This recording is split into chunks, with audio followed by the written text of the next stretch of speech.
আসলে বলা হয়েছে এখানে, যার বয়স বাড়ার সাথে সাথে জ্ঞান চর্চা বাড়ে না, তার আসলে ওই মন্দ অভ্যাসের দিকেই তার ঝোঁকটা থেকে যায়। এবং এটা একটু খেয়াল করলে আপনিও বুঝতে পারবেন।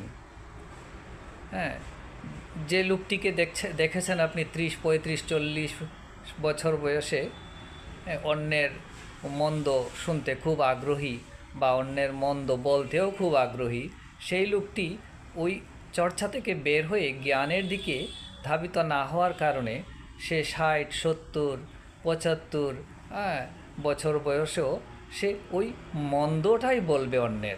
এমনকি সে অন্যের মন্দটা শুনতেও আগ্রহ বেশি দেখাবে। ঠিক আছে? তো আমাদের আসলে জ্ঞান চর্চা করা দরকার। যত কথাই বলুন, বয়স বাড়ার সাথে সাথে জ্ঞান চর্চা আরও বাড়িয়ে দিতে হবে।